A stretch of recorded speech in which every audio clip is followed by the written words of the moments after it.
semua. Perkenalkan, nama saya Novi Cynthia Mustika Putri dari Prodi Akuntansi. Di sini saya akan membahas tentang keselamatan dan kesehatan kerja atau yang biasa disebut dengan K3. Mari kita simak videonya. Materi keselamatan dan kesehatan kerja atau yang biasa kita sebut dengan K3. Pengertian K3 secara umum adalah upaya pelindungan bagi tenaga kerja agar selalu dalam keadaan sehat dan selamat selama bekerja di tempat kerja. Tempat kerja adalah ruang tertutup atau terbuka, bergerak atau tetap, atau sering dimasuki tenaga kerja untuk keperluan usaha dan tempat terdapatnya sumber-sumber berbahaya. Keselamatan dan kesehatan kerja atau K3, apakah perlu? Yuk mari simak jawabannya. Rasional K3. Ada kegagalan dalam setiap aktivitas, kecelakaan kerja dapat menyebabkan kerugian, sebisa mungkin kecelakaan kerja dicegah, lalu penanganan K3 harus dilakukan secara menyeluruh. Apa pendapat Anda melihat gambar di samping? Bukankah sebaiknya kita harus mencegah?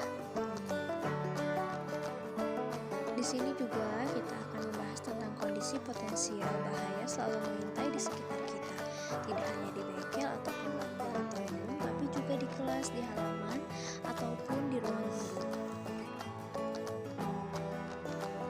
Perlindungan K3 yang terdapat dalam Undang-Undang Nomor 1 Tahun 1970 tentang Keselamatan Kerja dan juga Undang-Undang Nomor 23 Tahun 1992 tentang Kesehatan Kerja. Implementasi pengelolaan bahaya dan risiko K3 di laboratorium.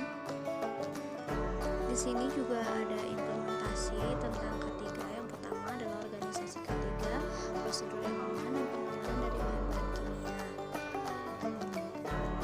Mungkin di sini teman-teman ada yang kerjanya di web ya. Terus selanjutnya ada faktor bahaya dari K3 itu sendiri. Yang pertama ialah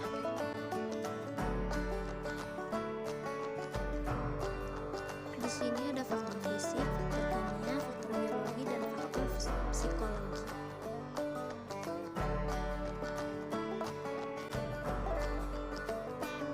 Faktor bahaya fisik dari ketinggian, mesin, ruang terbatas, dan segala macam. Di sini pun ada faktor bahaya, yaitu dari bahan material atau bahan berbahaya yang beracun, dan juga ada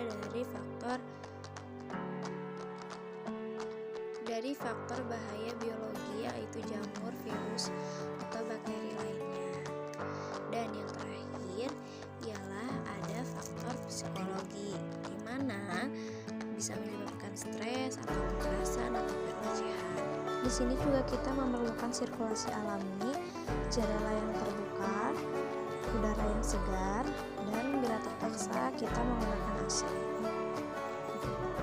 Yang harus diperhatikan dalam K3 yang pertama ialah sikap dan cara kerja, dan yang kedua adalah posisi mesin atau alat kerja.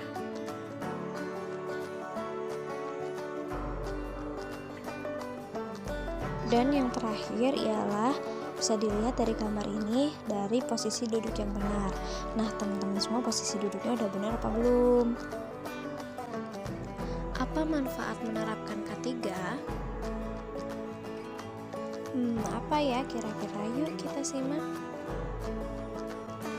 Yang pertama ialah meningkatkan konsentrasi, terciptanya suasana tenang, meningkatkan kepedulian, kebersihan lingkungan, perilaku, dan standar K3 yang bagus. Nah, buat teman-teman semua, jangan lupa untuk selalu mengutamakan keselamatan kerja, karena ini adalah sangat penting bagi kita semua, karena ada keluarga di rumah yang sedang menunggu kita.